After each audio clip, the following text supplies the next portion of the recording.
Malam ini kita akan bicara khusus mengenai gold, dan sebelumnya saya hendak menyapa terlebih dahulu teman-teman yang sudah hadir di acara webinar ini.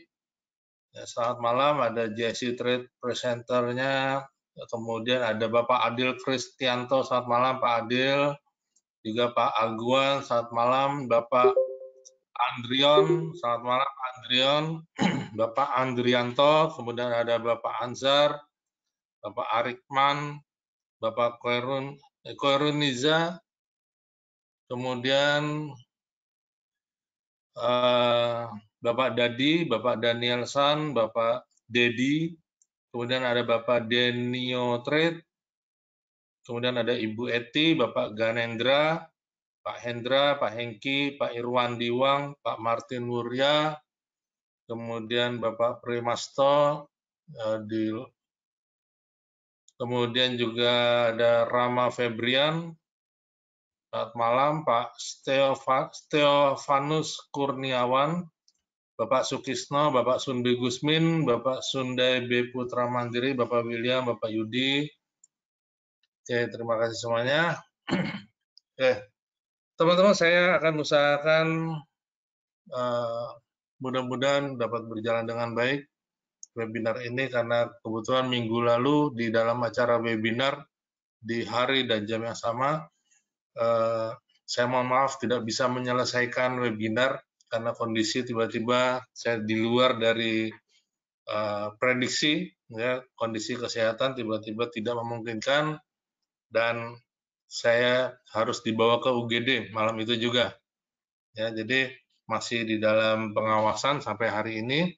Ya, mudah-mudahan masih bisa atau bisa menyelesaikan materi ini pada malam ini. Oke.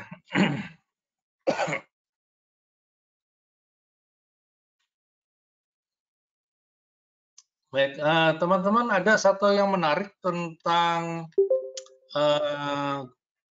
oil, minyak.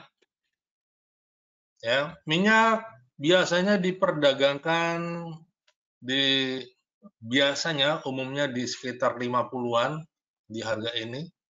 Ya, di harga moving 200 ini berapa ini pasnya? Ya, di 50 sampai 60 dolar. Ya, sepanjang tahun lalu, sepanjang 2019, ya berkisar di 50 dolar. Dan banyak orang tidak pernah menduga, tidak pernah memprediksi bahwa harga minyak akan drop sebegitu luar biasanya di luar dari ekspektasi. Kalau 50 dolar mau turun paling 40 dolar akan kembali naik, ya. Itu kondisi-kondisi normal harga oil, ya, 50 dolar. Dan kalau kita mau lihat di chart di sebelumnya, harga 50 dolar ini cukup bertahan cukup lama. Ya, ini adalah harga rata-rata range setahun kemarin. Ya, kira-kira begini ya. Harga setahun, atau mungkin lebih kita lihat supportnya di sini rata-rata di support sampai di harga low 53. Paling low-nya ini adalah 50,9. Kemudian di sini pernah mencapai tertinggi di 64. Berarti rata-rata, kalau kita mau ambil rata-rata adalah antara 50 sampai 60. Itu adalah harga yang umum, harga yang berjalan selama setahun, tahun 2019. Dan jarang sekali orang memprediksi ya bahwa harga bisa sampai di bawah 20 dolar. Karena dari kalau kita lihat historinya 20 dolar itu nggak ada. Paling rendah tahun 2008. Kita lihat 2008 paling low ada di 33. Kita mau lihat lagi di MT4 kita mencatat pernah terjadi di sini low-nya di $17, tapi itu tahun 2001. Kemudian kalau kita mau lihat lagi di tahun 99 memang pernah paling low adalah $11. Jadi benar-benar tidak ada yang pernah menyangka bahwa minyak akan lebih rendah dari harga tahun 99. 30 tahun yang lalu adalah $11, $11,3. Kemudian ketika krisis tahun 2008, minyak mencapai harga tertinggi, hanya sampai $147. Ini zamannya Presiden Susilo Bambang Yudhoyono atau Bapak SBY. Ini mengalami kekacauan minyak, ya, dan pemerintah harus membuat kebijakan-kebijakan yang luar biasa. Yang pertama adalah revisi APBN, ya, karena pada waktu itu APBN dipatok harga minyaknya adalah $70 dan harus direvisi, bahkan sampai kalau tidak salah ingat sampai 2 kali revisi APBN. Baru direvisi enggak berapa lama revisi lagi, ya, sampai revisi mencapai harga $120 per barel. Itu adalah harga patokan APBN supaya APBN kita tidak tekor. Ya, itu adalah sejarahnya. Namun dari 147 drop di akhir 2008 sampai di $33, dan setelah itu fluktuasi oil tidaklah terlalu hebat, tidaklah terlalu fluktuatif, ya. Jadi punya range yang bolak-balik. Biasanya kalau terjadi sesuatu yang biasanya geopolitik, perang atau bencana, baru terjadi perubahan harga harga oil yang signifikan. Dan tahun 2019 ini adalah range-nya di sekitar 50 sampai $60 per barel. Ya, jadi kita semua dunia nyaman dengan harga 50 sampai $60 per barel selama 1 tahun. Dan kemudian apa yang terjadi tahun 2020? Sebelumnya saya mau informasikan, ini kita banyak bicara menyinggung soal fundamental sebenarnya kalau kita bicara soal oil, ya. Oil ini erat kaitannya dengan geopolitik, kebijakan pemerintah, menyangkut pertahanan, menyangkut keamanan, peperangan. Biasanya diawali atau masalahnya adalah karena oil. Ya, jadi ada sebuah statement yang sudah dipegang bertahun-tahun, ya, dikatakan bahwa barang siapa yang menguasai minyak, dia yang menguasai dunia. Jadi namanya minyak ini akan menjadi perebutan, menjadi sesuatu yang panas. Jadi kenapa di Timur Tengah nggak ada pernah berhentinya perang? Karena memang rawan perang, rawan konflik, ya, karena adanya kepentingan tentang minyak. Nah, jadi memang minyak ini sangat penting. Semua sendi ekonomi membutuhkan minyak atau oil. Sehingga kalau harga oil berfluktuasi yang cukup tinggi, ini bisa mengakibatkan pergerakan atau mengakibatkan namanya kontraksi ekonomi yang tidak kecil juga.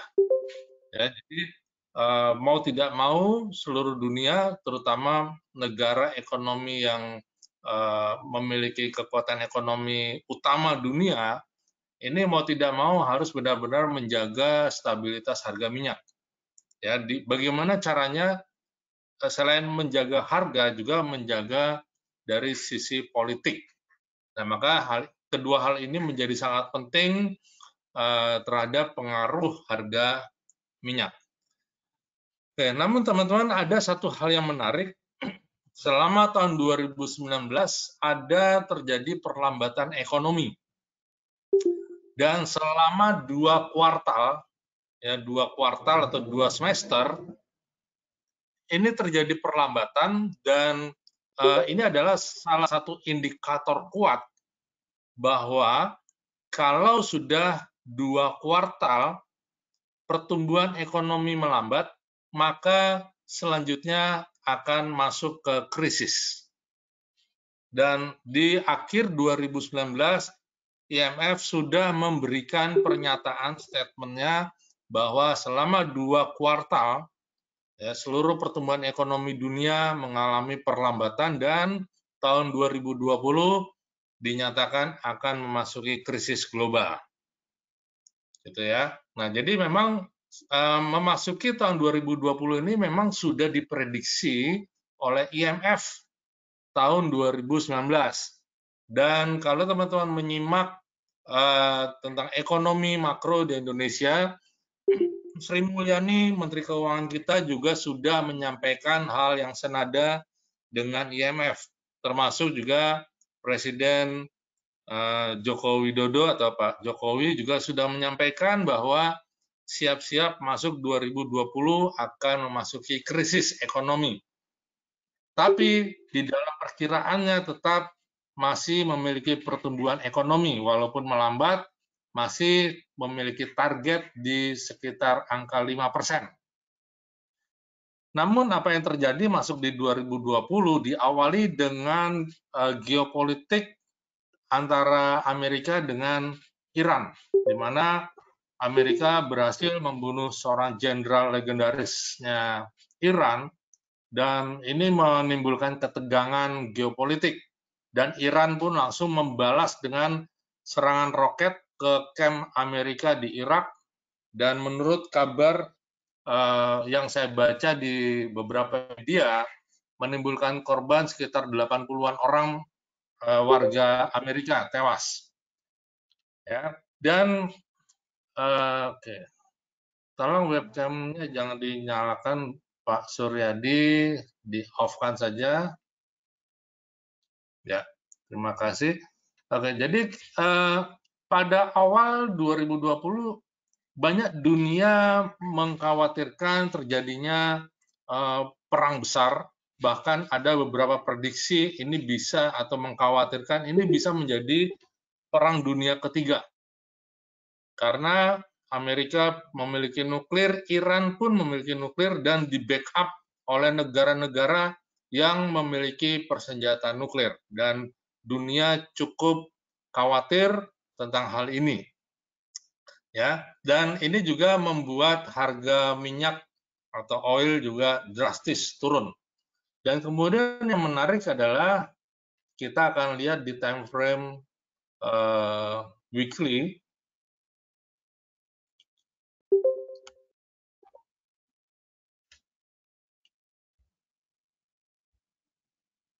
Oke, kita lihat ini adalah weekly.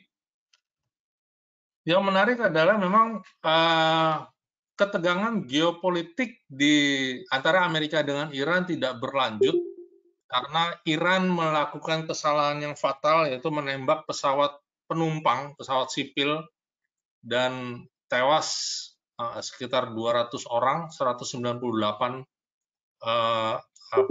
penumpang termasuk awak pesawat, ya. Dan mau tidak mau langsung dilakukan investigasi, dan Iran pun mengakui kesalahannya dan menghentikan serangan rudalnya, dan ini rupanya membuat ketegangan Amerika dan Iran sementara redam. Dan isunya kemudian adalah masuk di pandemik. Oke, jadi sebelum masuk pandemik juga ada yang namanya perang harga, ya, di mana ini saya akan kasih blok dulu di sini. Oke, saya kasih blok di sini. Ini adalah harga minyak yang turun dari 50 sampai ke 40-an. Ya, karena memang pandemi corona mulai terasa, mulai ada dampaknya, yaitu akibat adanya lockdown dari Wuhan, Cina. Kemudian Cina mulai membatasi penerbangan dan bahkan menghentikan penerbangannya, dan diikuti oleh Eropa dan akhirnya ke seluruh dunia. Ya, ini dimulai dampaknya dirasakan adalah di Chart Weekly ini, ya, yaitu di akhir bulan Februari. Nah, kenapa harga minyak turun? Karena demand-nya turun, karena permintaan oil turun, ya, terutama bahan bakar pesawat. Bahan bakar pesawat ini karena pesawat tidak ada yang terbang, pada mulai grounded semuanya, sehingga permintaan aftur atau bahan bakar pesawat mulai mengalami penurunan, gitu ya. Nah, kemudian diikuti dengan sidang OPEC di minggu berikutnya. Sidang OPEC akhirnya memutuskan bahwa produksi minyak akan dikurangi, dan Uni Emirat Arab juga sudah sepakat untuk mengurangi produksi minyaknya, ya. Tapi kemudian ada satu hal juga yang penting, ya, yaitu permintaan OPEC kepada negara non OPEC untuk juga mengurangi produksinya, karena permintaan juga menurun, ya. Permintaan menurun, produksi juga harus menurun, supaya apa? Supaya supply demand berimbang, supaya harga tidak anjlok, supaya harga tidak menjadi drop di luar dari perkiraan atau di luar dari ekspektasi yang dikehendaki. Namun salah satu negara besar non OPEC adalah Rusia.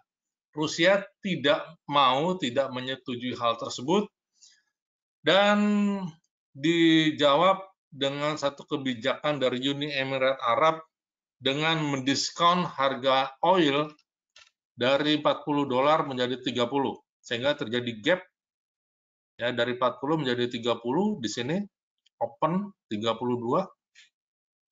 Ya, mau tidak mau Arab, karena Arab adalah satu negara yang salah satu wilayah utama di dunia yang menghasilkan minyak.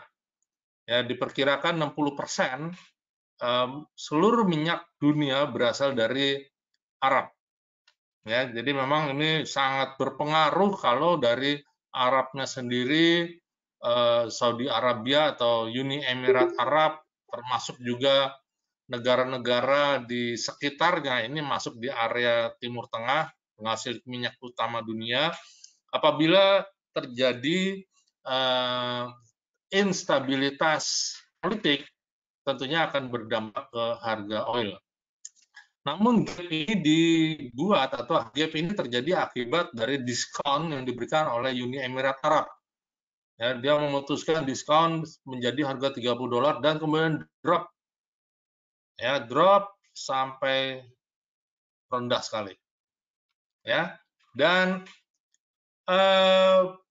kemudian banyak orang berkata atau bertanya, kenapa harga oil turun drop sampai sejauh ini? Kalau nih oil ini sampai chartnya sekitar $6, tapi di WTI adalah Texas Oil, ya, ini mencapai minus $37. Apa yang terjadi? Kenapa demikian? Karena oil ini ada kontraknya. Kenapa bisa drop?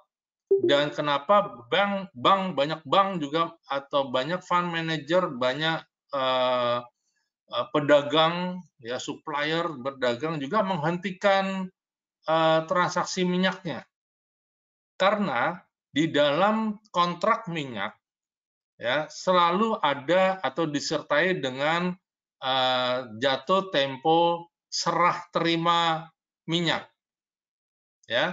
Nah, kalau jatuh tempo dan jatuh tempo harga, jatuh tempo kontrak, dan kemudian juga serah terimanya juga terganggu, maka ini akan mengakibatkan kekacauan di flowchart atau di flow dari transaksi.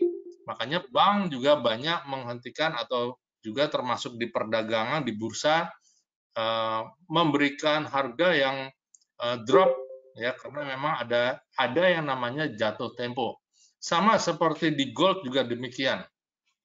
Di gold juga ada penyerahan fisik gold, namun ketika minyak drop, ya ada gap dan drop, kemudian dihentikan semua kegiatan penerbangan diikuti dengan lockdown atau pembatasan wilayah, isolasi wilayah, apapun namanya, tapi yang jelas kita sehari-hari pun juga melihat bahwa dari bisnis atau dari transportasi banyak mengalami penurunan, ya, dan termasuk juga tambang gold juga menghentikan produksinya sehingga ini juga mengganggu jadwal jatuh tempo kontrak atau jatuh tempo penyerahan fisik, ya, sehingga juga kita mengalami yang namanya trading gold, kemudian trading oil, ada gap karena bank atau liquid provider juga menghilangkan atau meniadakan transaksi gold ataupun oil pada waktu itu. Ya, jadi ini perlu sedikit pengetahuan atau perlu sedikit kita ketahui hal ini. Oke, nah cuman masalahnya begini. Kenapa gold turun? Apakah bisa naik? Pastinya bisa. Ya, karena ini adalah menyangkut supply and demand. Dan yang perlu kita ketahui adalah oil tidak ada kadaluarsanya. Kalau disimpan nggak ada basinya. Seperti kalau kita nyimpan makanan pasti basi, ya sehari basi gitu ya. Kalau oil disimpan masih bisa dipakai, gitu ya. Jadi yang menjadi masalah adalah ketika supply oil ada di dalam penampungan, di kilang, dan sebagainya, tersimpan, dan tidak ada demand atau sangat sedikit demand atau sedikit permintaan, maka tempat penampungan ini full dengan oil. Sementara yang namanya tambang minyak, ya ini tidak bisa serta-merta terus dihentikan kegiatan produksinya. Tidak bisa. Ya, karena untuk proses penghentian tambang itu membutuhkan sebuah proses dan menghidupkannya kembali juga membutuhkan proses. Ya, tidak seperti kita menyalakan televisi gitu, tinggal pencet on, nyala, off, mati, enggak begitu. Ya, jadi ada sebuah proses yang panjang, ya, proses-prosesnya sehingga tidak mungkin dihentikan begitu saja. Nah, jadi mau tidak mau harus ada pengurangan produksi, namun penyimpanan tetap harus ada. Nah, ini yang membuat harga oil ya sementara saat ini supply berlimpah tapi demand berkurang. Sehingga beberapa waktu yang lalu kita mendengar informasi dari media Amerika memborong oil dalam kontrak yang cukup besar. Oke, saya akan tunjukkan, nanti kita akan masuk di analisa, ya, ini harga mau kemana habis ini, tapi saya akan mau sedikit tentang apa yang bisa saya tunjukkan buat teman-teman. Ini adalah WTI, Texas, ketika terjadi penutupan kontrak sampai minus 37 dan tidak bisa diperdagangkan karena memang tidak mau juga menjual minyak di harga tersebut. Logikanya begini, kalau kita melihat chart kita mau nge-buy, ternyata tidak bisa. Kenapa tidak bisa? Karena memang liquid provider juga tidak membuka transaksi tersebut.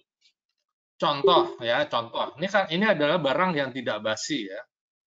Misalnya saya membuat produksi atau punya pabrik sepatu. Satu sepatu harganya 100.000 biaya produksi. Dan saya akan jual 200.000. Kemudian harga turun dan harga tutup, bahkan pabrik saya tutup. Pabrik saya tutup, berapa stok sepatu yang ada? Di gudang saya masih ada sepatu, tapi produksi sudah tidak ada. Di gudang, sepatu masih dengan nilai produksi yang sama, yaitu satu sepatu 100.000. Tapi apakah saya mau menjual di harga 100.000? Belum tentu. Kalau saya mau meng-cut loss, mungkin saya masih bisa mendiskon jadi 70.000 harga sepatu. Tapi kalau di harga 50.000, apakah saya mau menjual? Mendingan saya sewa gudang. Karena harga sepatu saya akan bisa menjual di 2 bulan kemudian atau 3 bulan kemudian dengan harga yang normal kembali. Ya, dan saya tidak akan pernah menjual hasil produksi sepatu saya di bawah harga 50.000.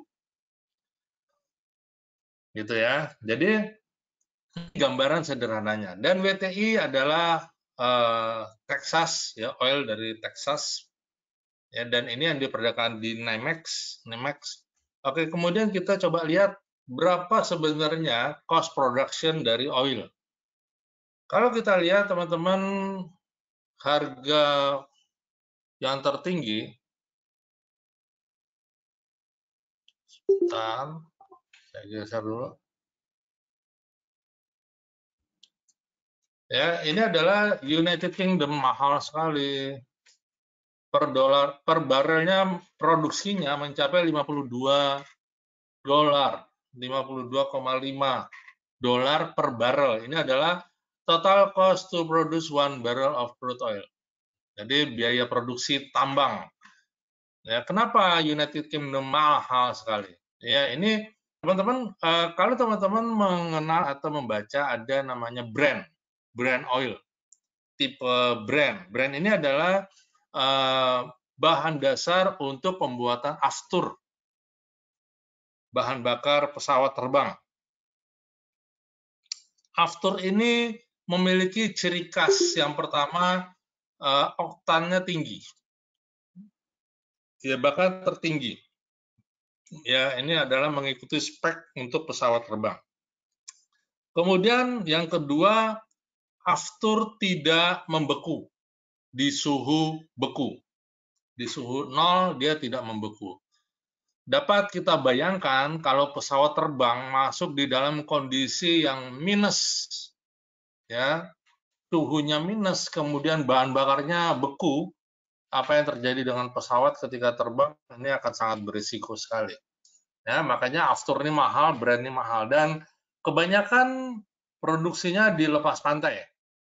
Lepas pantai di laut dan memiliki kedalaman lebih dari 3.000 meter.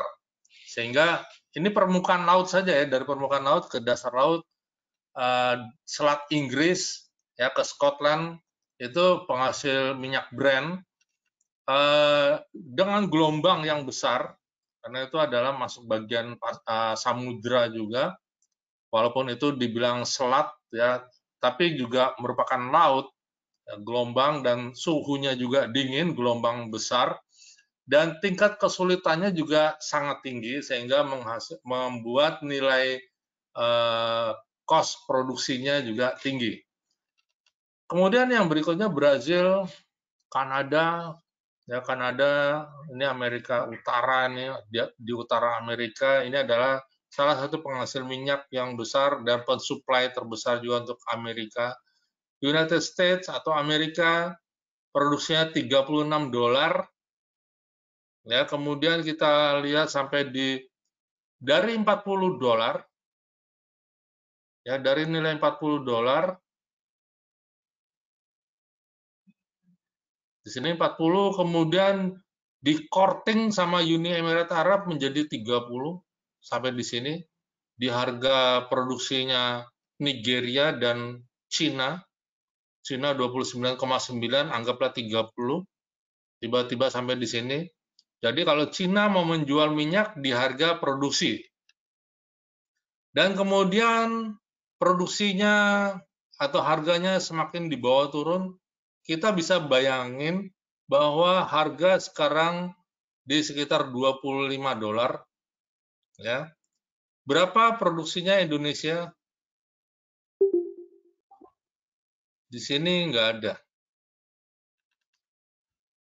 Ya, tapi Indonesia produksinya sekitar hampir sama kayak di Cina, sekitar $30 per barrel. Ya, jadi kalau kita kemudian mendapatkan harga minyak, ya harga minyak karena kita masih impornya juga besar, kebutuhan dalam negeri adalah sekitar 1,6 juta barrel, ya, tapi produksinya hanya 800.000. Ya, ini menjadi satu kendala, satu masalah karena 50% dari bahan bakar yang digunakan di Indonesia adalah hasil dari impor. Ya, tentunya impor dari kebanyakan dari Arab, Uni Emirat Arab.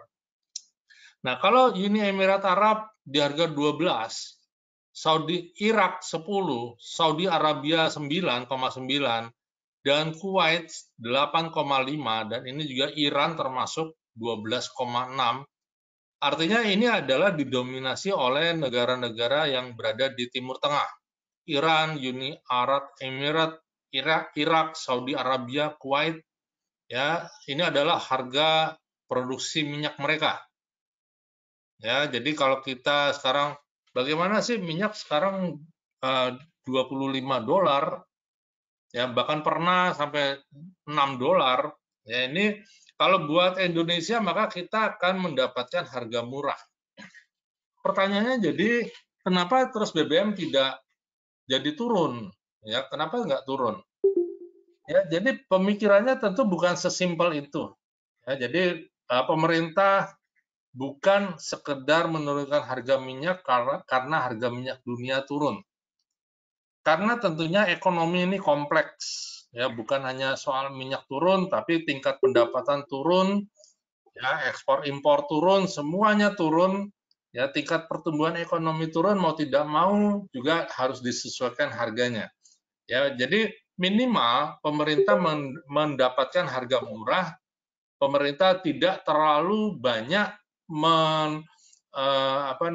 mensuplai dana atau memberikan intensif dana ke bidang oil and gas atau oil ini. Ya, jadi ini cukup membantu sebenarnya. Bayangkan kalau misalnya kondisi ekonomi Indonesia normal, tapi harga minyak turun sampai di 20 sampai bahkan di 10, saya yakin BBM di pom bensin yang biasa kita ngisi bensin kendaraan kita itu harganya juga pasti akan turun. Ya, jadi itu kalau kondisi ekonomi Indonesia juga normal, tapi nyatanya tidak, ya karena memang sama, globalnya juga sama. Oke, kemudian kita sedikit lihat dampak dari penurunan harga minyak. Oke, ini adalah masalah hutang, masalah denominasi hutang, ya dolar dengan hutang. Jadi ini ada dua hal yang saya ingin tunjukkan. Kok gelap? Sorry. Oke.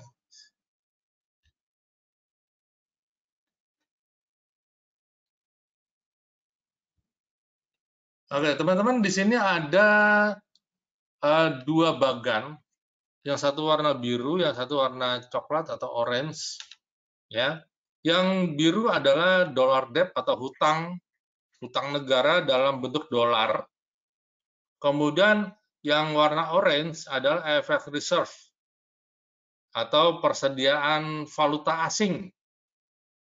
Ya, seberapa besar banyaknya valuta asing yang dimiliki oleh sebuah negara. Ya, dibandingkan dihitung dalam persentase berdasarkan GDP. Oke, kita melihat contoh Saudi Arabia. Saudi Arabia negara kaya tapi juga punya hutang. Ya, hutang ini jangan kita berasumsi seperti kita punya hutang kredit panci gitu. Oke, kredit panci lagi. Ya, elit dikit ya. Misalnya kredit mobil gitu. Udah jatuh tempo kita harus bayar. Kalau enggak, debt collector datang. Bukan seperti itu. Ya. Jadi yang namanya hutang ini kita juga bisa anggap sebagai sebuah investasi. Pandangannya seperti itu. Contoh ya, saya mau bicara satu dulu dari dollar debt. Dollar debt ini kita juga bicaranya masalah investasi asing yang masuk ke negara tersebut. Ya, jadi supaya teman-teman punya gambaran yang newbie, teman-teman yang masih baru yang tidak ada gambaran tentang ekonomi makro, saya kasih informasi begini. Contoh, misalnya ini saya bahasa sehari-hari ya. Misalnya saya punya sebidang lahan tambak udang. Hanya lahannya saja. Saya nggak punya duit. Saya punya lahan. Kemudian ada seorang investor datang, kemudian bilang, saya punya duit 1 miliar, saya mau bikin tambak udang. Oke, kita kerjasama ya. Saya punya lahan, lahannya milik saya. Kemudian Mr. A punya duit 1 miliar. Oke, ya. Sampai sini paham ya. Nah, sekarang saya dan Mr. A ini akan mengundang Mr. B. Mr. B dia adalah ahli di dalam tambak udang. Jadi si Mr. A punya duit, Mr. B punya keahlian, pengetahuan tentang tambak udang. Kemudian dikelola oleh si Mr. B ini. Oke. Jadi saya punya keuntungan, keuntungannya adalah lahan saya disewa, diinvestasikan jadi tambak udang. Si Mr. B punya keuntungan bahwa dia menginvestasikan dananya ke lahan saya dan berharap bahwa udang akan menghasilkan panen yang menguntungkan. Mr. B punya keuntungan, dia nggak punya lahan, dia nggak punya dana yang besar. Dia hanya punya keahlian, tapi dia punya keuntungan, yaitu dia mengelola. Tolong di webcamnya dimatikan. Ya, dia mengelola Mr. B. Ya, jadi Mr. B mengelola, tapi tidak bisa mengelola sendiri. Mr. B harus melibatkan warga sekitar tanah tersebut. Warga kampung diberdayakan untuk mengelola tambak tersebut. Warga kampung yang tidak punya pekerjaan mendapatkan pekerjaan. Oke, jadi pertanyaannya adalah di lahan tersebut ada investasi sebesar 1 miliar, ada pekerjaan tambak udang, dan melibatkan tenaga kerja di kampung tersebut. Ini bukanlah hutang. Ini adalah kerjasama investasi. Ya, nah, dan ketika jatuh tempo, kapan jatuh temponya? Jatuh temponya adalah ketika panen. Itu dianggap sebagai jatuh tempo. Ketika panen, maka yang mendapat keuntungan adalah saya sebagai pemilik lahan akan mendapat sekian persen. Mungkin ada persentase yang sudah dibuat perjanjian di awal dengan si investor, termasuk dengan si tenaga pengelola, termasuk juga dengan tenaga kerja di kampung tersebut. Ya, nah inilah dana investasi tersebut belum cair ketika belum panen. Ini yang disebut hutang atau investasi. Oke ya, jadi pengertian ini terjadi di semua negara, bahkan Amerika pun kalau dibilang hutang itu jauh lebih besar dari Indonesia. Jepang saja juga jauh lebih besar. Ya, oke, kita lihat contoh sekarang. Saudi Arabia punya hutang sekitar minus 20 atau 20 dari GDP-nya. Tetapi Arab Saudi, Saudi Arabia, dia punya percadangan valuta asingnya sampai 60% di atas GDP. Ya. Nah, ini walaupun harga oil turun, krisis juga besar, Saudi Arabia tidak terlalu berdampak. Cina sama. Ya, dia punya cadangan falas valuta asing jauh lebih besar daripada hutang. Taiwan hutang dengan cadangan devisanya, cadangan falasnya jauh lebih besar cadangan valuta asingnya dibandingkan hutangnya. India pun demikian, Korea, Malaysia, Rusia, Turki, Brazil, ya, Meksiko juga enggak harusnya ya. Nah, ini yang relatif cukup aman. Yang tidak aman adalah hutang, investasi asing atau hutang dalam dolar ya lebih besar dari cadangan devisa valuta asing. Bukan cadangan devisa, tapi ketersediaan atau cadangan valuta asingnya. Contoh Afrika Selatan. Indonesia termasuk yang lebih besar hutang atau investasi asing dibandingkan Indonesia atau dibandingkan dengan cadangan valuta asing yang dimiliki oleh Indonesia. Maka kalau terjadi seperti sekarang ini, krisis global, harga minyak jatuh, maka Indonesia rawan secara ekonomi, ya sangat terdampak. Ya, jadi ini perlu satu pemahaman dari kita. Ya, jadi yang saya sampaikan ini adalah berdasarkan data. Kemudian Argentina juga ini parah, ya karena dolar debt-nya jauh lebih besar daripada cadangan valuta asingnya, termasuk Brazil.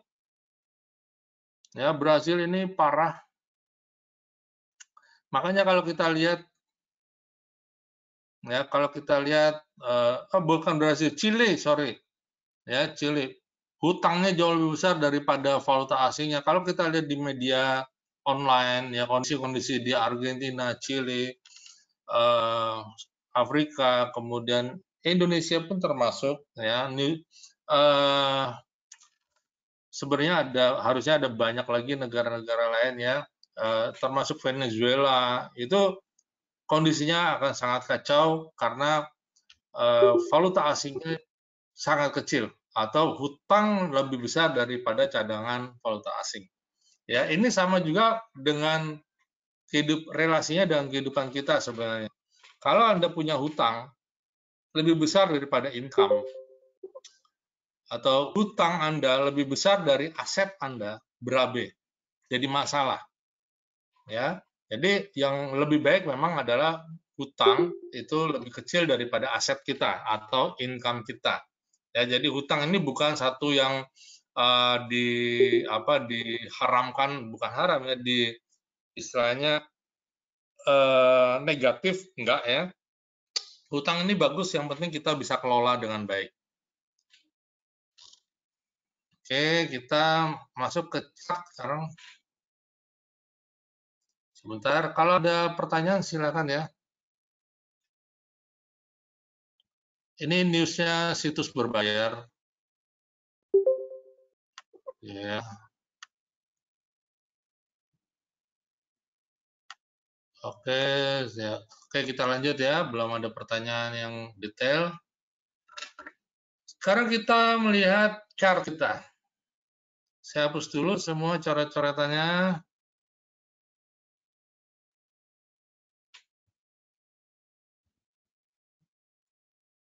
Oke, saya hapus. Ini oke ya. Ini chartnya adalah chart weekly. Saya menggunakan 5 buah moving average, jadi teman-teman silahkan menggunakan rule yang biasa Anda gunakan dan mengcompare dengan apa yang saya sampaikan pada malam ini. Ini adalah sebuah pandangan saja.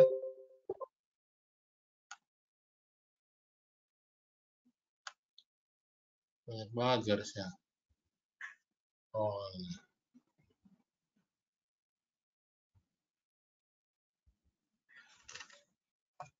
Sebentar, saya lihat dulu ini ada coret-coretannya.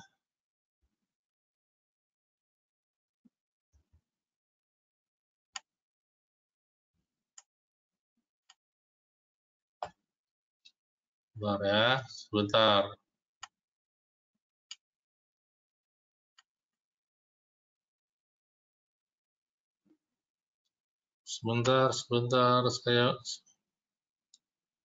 Sebentar, saya tunjukkan dulu.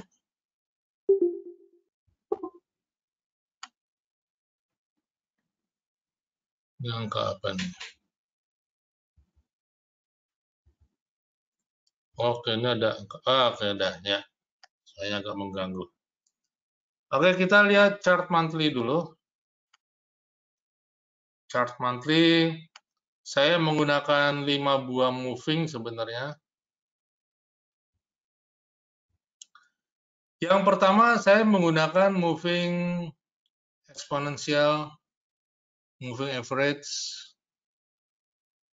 8, EMA 8 yang warna merah.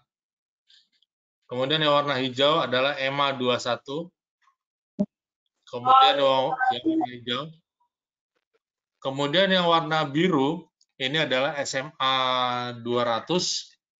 Kemudian ini yang titik-titik adalah SMA 89.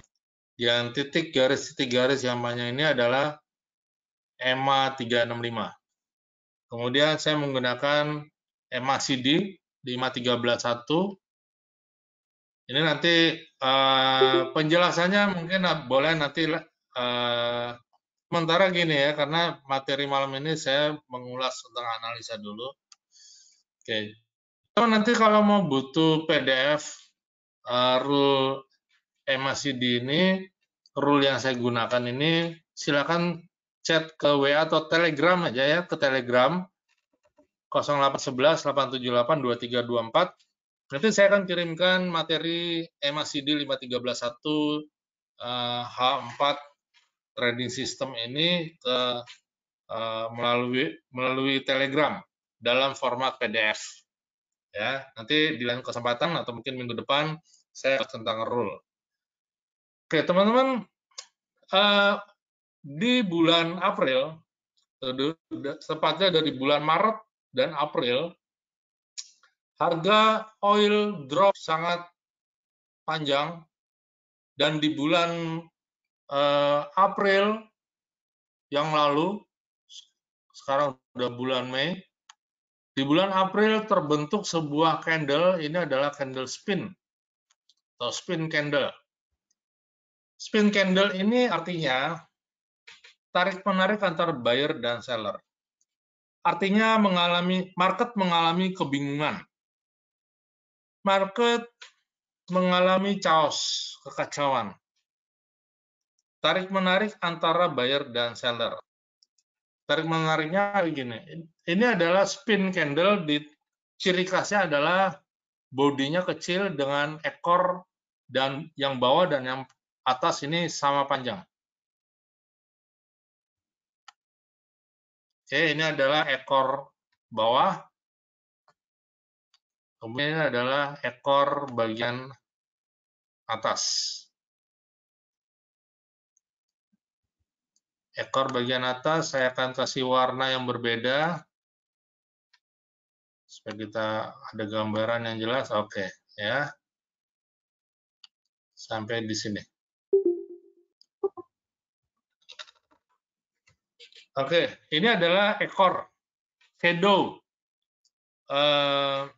sumbu, tail, apalagi istilahnya, ya, atau sumbu atau batangnya, batang daripada candle, panjang ke atas, panjang ke bawah, dan ada bodi di tengah-tengah kecil, seperti gasing Jawa atau permainan gangsing. Ya, kalau teman-teman tahu gangsing itu permainan gangsing itu apa ya, terbuat dari bambu, atas bawahnya ada batangnya, batang bambu diputar gitu ya. Putar ini mengalami kepusingan. Ya, ini spin membentuk putar atau berputar mengalami apa namanya kepusingan ya gitu ya. Nah, ini artinya adalah di market memang terjadi kepusingan ke apa namanya keraguan ya, keraguan. Dan kondisi spin candle ini bisa menjadi harga lanjut turun atau harga lanjut tren atau dia berbalik menjadi reversalnya ya. Jadi ini bisa menjadi harga yang panjang lagi naik atau masih melanjutkan tren turun. Kalau berdasarkan dari body kecil, ekor panjang ke atas, dan ekor panjang ke bawah. Jadi kebingungan di market. Oke, jadi apa respon market selanjutnya secara teknikal? Terbentuk harga terendah di sini dan harga tertinggi di sini. Ini di support resisten yang menjadi patokan harga yang penting buat di candle berikutnya. Karena ini dalam frame monthly, maka kita melihat juga secara monthly sampai di akhir bulan Mei. Ya, di akhir bulan Mei, pertanyaan pentingnya apakah harga mencapai $29 per barrel. Kalau sampai di situ penutupannya di akhir bulan ini, sekarang masih tanggal 11, ya, maka di bulan Juni, Juli, dan seterusnya akan menjadi tren bullish. Ya, dan bukan tidak mungkin harga kembali normal di sekitar $50 per barrel. Secara teknikal bisa seperti itu, karena ini adalah harga keseimbangannya. Ya, antara 50 sampai 60 sekitar itu. Ya, jadi harga bisa kembali normal di harga 50 sampai $60. Bisa. Dengan catatan sampai di akhir bulan Mei ini ya dunia mulai pulih kembali dan saya membaca di news ya Saudi Arabia sepakat meningkatkan produksinya 1 juta barel. Ya, berarti ada permintaan. Ya, permintaan bukan pasti atau belum tentu juga permintaan untuk langsung dikonsumsi. Tapi bisa dalam permintaan kontrak yang diprediksi akan bisa digunakan di bulan berikutnya. Ya, jadi ini ada kemungkinan akan menjadi pembalikan arah untuk selanjutnya, untuk big trend-nya. Oke, saya hapus dulu coret-coretannya.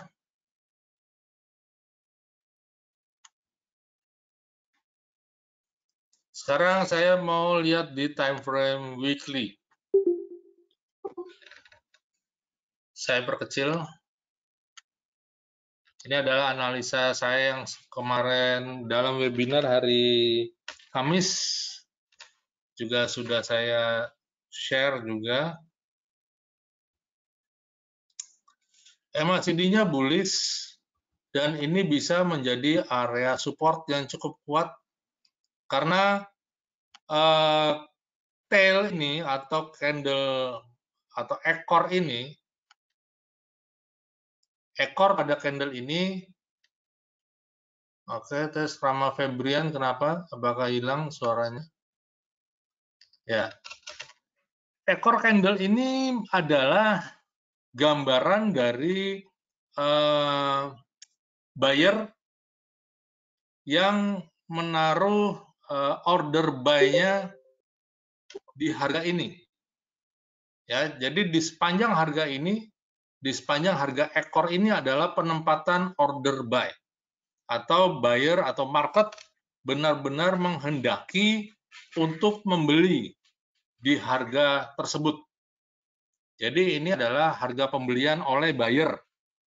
Ya, jadi ini adalah cara membaca atau membaca apa yang terjadi di market kalau kita melihatnya dari candle atau candlestick. Ya, jadi kita membaca candlestick bukan sekedar hanya pola, bukan sekedar hanya body sebagainya, tapi ada juga cara mana kita membaca candle dari sisi panjang dari candle atau panjang dari ekor candle tersebut. Ya, dari satu sudut perspektif yang agak sedikit berbeda. Ya, jadi dengan panjang tail ini adalah gambaran atau informasi yang diberikan candlestick bahwa market benar-benar menghendaki membeli di harga tersebut. Ya, jadi kemungkinan besar harga kalau turun di situ orang akan beli lagi. Ya. Dan kita akan mengikuti market sampai di mana nih harganya? Di sini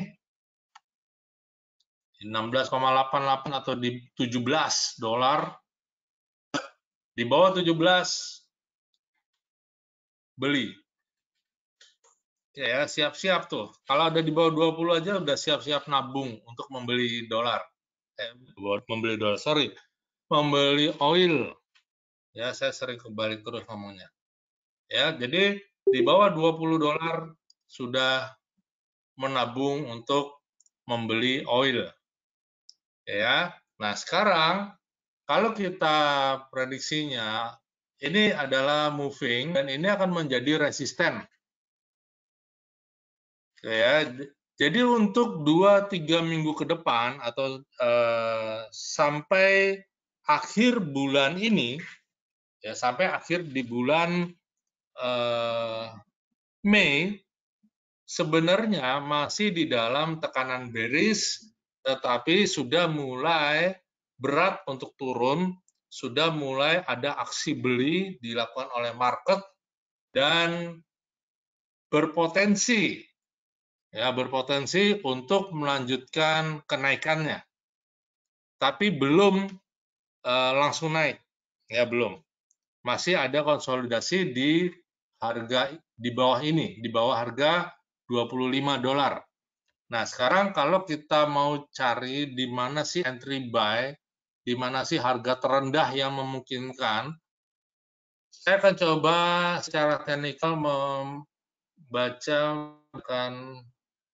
Fibonacci dari sini ke sini. Oke, sorry. Sini, oke ya. Saya akan buka di dalam time frame yang lebih kecil supaya bisa mendapatkan angka yang lebih detail, lebih tepat di sini sampai di sini. Oke, ini adalah angka Fibonacci-nya. Oke, sekarang kita mau beli di mana? Kita mau beli ya. Ceritanya mau beli. Kalau ada harga di 23,6 mulai menabung untuk beli 21,98. Harga yang rendah adalah di 61,8, yaitu di 14,33. Berarti ini adalah harga beli yang cukup ideal.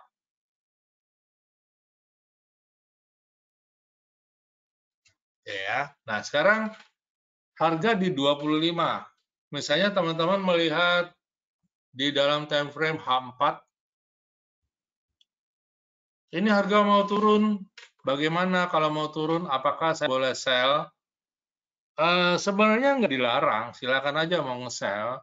Ya, tapi kalau sudah sampai di harga 23,6%, Fibonacci di harga 21,98 atau di 38%, di 50% atau sampai di 61,8%, entry sell Anda harus sudah keluar dulu.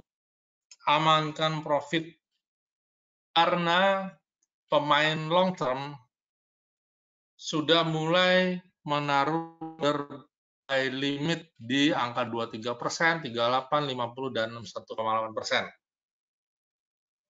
di 14,33. Ya, jadi berpeluang terjadi bouncing. Bouncing itu begini. Waduh, udah ada gambarnya nih. Sorry.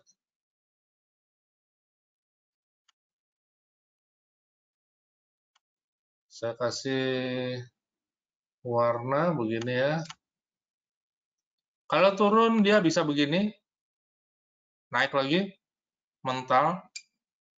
Kalau dia turun bisa mental di sini, bisa up. Kalau dia turun dia bisa mental di sini. Kalau dia turun terendah di sini beli. Panjang. Oke ya. Jadi yang mau nge-sell tetap harus diperhatikan angka-angka Fibonacci ini 21,9 dolar. Kemudian di sini juga berapa ini harganya? Jadi 18,99 atau 19 dolar. Kemudian di 16,6 dolar dan di 14,36 dolar. Itu adalah angka-angka yang potensi terjadi bouncing, terjadi reversal, terjadi mental, terjadi up lagi, naik lagi. Ya, jadi saran saya buat teman-teman yang mau trading gold, kalau mau melakukannya dari sekarang, mulailah memilih untuk entry buy dengan small lot size dulu, ya, dan perhitungkan money management apabila mencapai di 14 dolar, pastikan bahwa dana Anda aman. Ya, ini kembali ke pengaturan lot Anda. Ya, jadi di 14,6 mulai entry lagi, buy lagi kalau Anda mau melakukan averaging. Ya, kenapa besaran lot untuk future lebih besar daripada forex? Karena nilai kontraknya memang lebih besar. Ya. Dan pergerakan nilai-nilainya ini juga tidak seperti forex. Forex kan ada 5 digit di belakang. Ya, ini hanya 2 digit di belakang. Sehingga kontraknya pun juga satu lotnya per 100.000. Jadi satu poin itu bisa 100.000. Jadi memang dibutuhkan margin yang besar sebenarnya, ya. Dan hati-hati di dalam kontrak. Biasanya pastikan dulu, ya. Jadi pastikan dulu broker yang Anda gunakan, karena biasanya begini, ada broker yang menerapkan setiap jatuh kontrak, biasanya setiap bulan sekali, ya, ini biasanya tengah bulan, awal atau minggu kedua atau minggu pertama, saya lupa tanggalnya.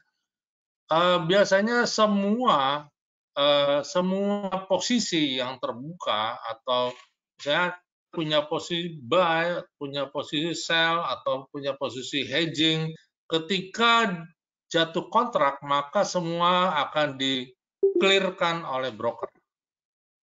Ya, akan dieksekusi, dilikuidasi oleh broker. Baik itu dalam keadaan profit, keadaan minus, apapun kondisinya. Namun ada juga broker yang menerapkan rollover. Jadi tidak ada jatuh tempo, langsung rollover ke kontrak berikutnya. Ya, ini akan beresiko di gap kalau di kontrak berikutnya terjadi perbedaan harga, maka terjadi gap. Ya, jadi kelemahannya itu saja. Ya, jadi sebelum Anda trading oil, ya, apalagi mau trading long term, pastikan dulu broker yang Anda gunakan. Gitu ya. Jadi ini penting untuk Anda yang trading oil. Tapi memang sekarang ini sangat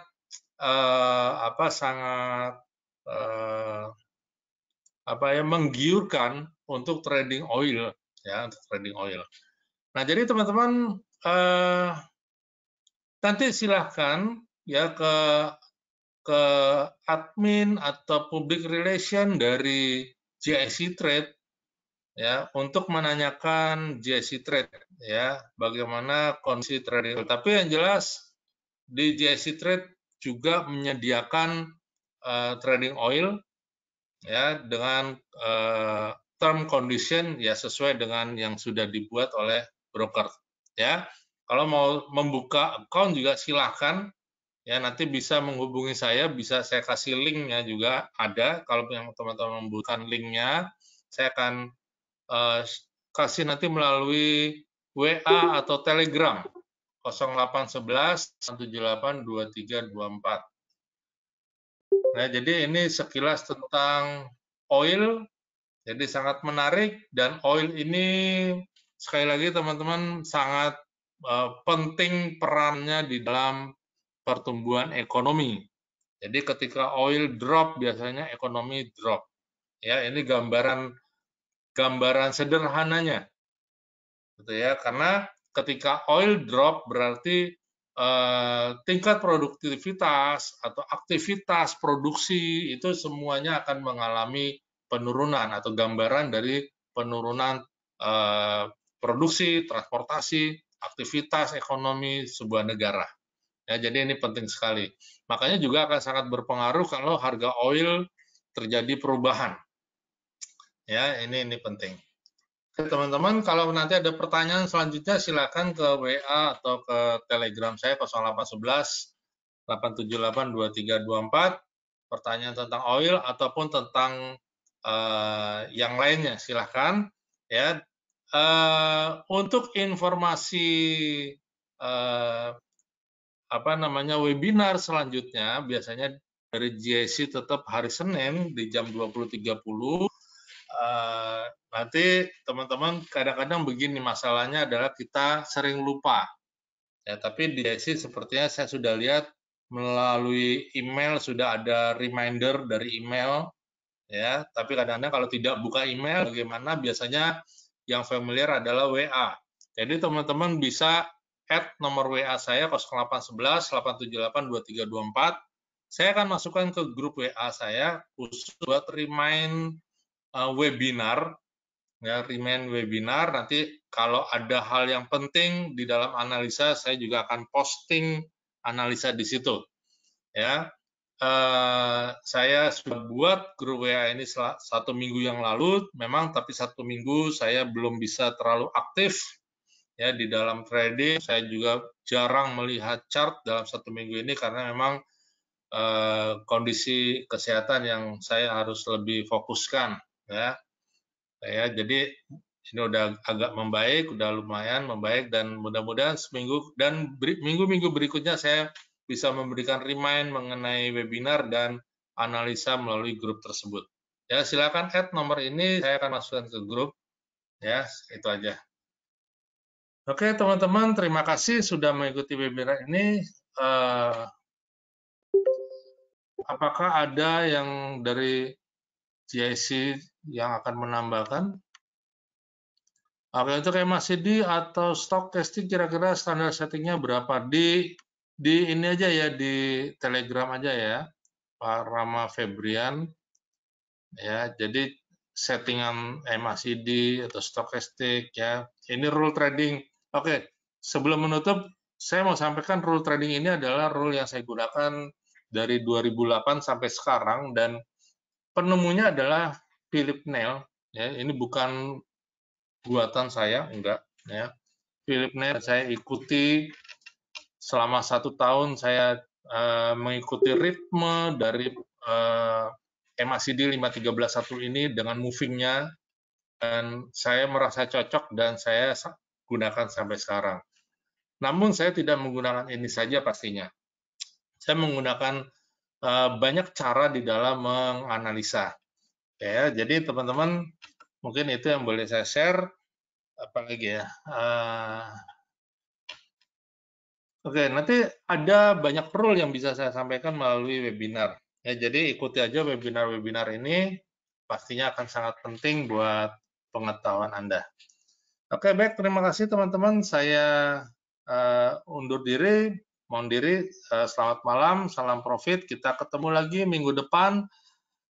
Oh ya, saya lupa yang saya mau sampaikan ya.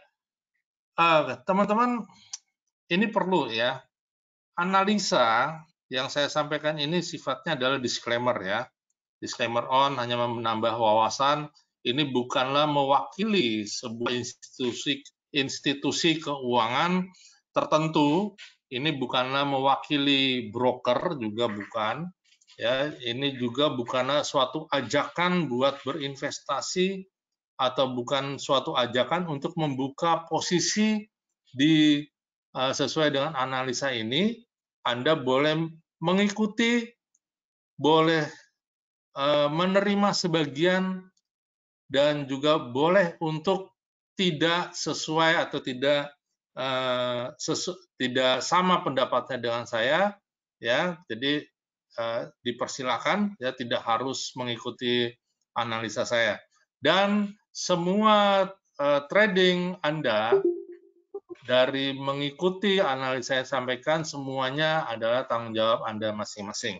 Ya, ini sifatnya hanya sebagai edukasi dan pandangan saya mengenai analisa oil. Ya, materi webinar kenapa nggak dikirim di grup WA? Oke, nanti karena kemarin belum sempat di record ya. Nanti di record ya, oke ya. Oke, baik, terima kasih teman-teman. Sampai jumpa minggu depan. Salam jumpa dan salam profit buat kita semua.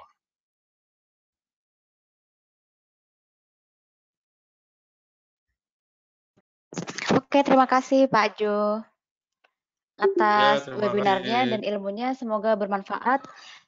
Dan apabila teman-teman ingin menonton ulang webinarnya ini, nanti kita akan posting di YouTube dan linknya akan kita share ke email masing-masing.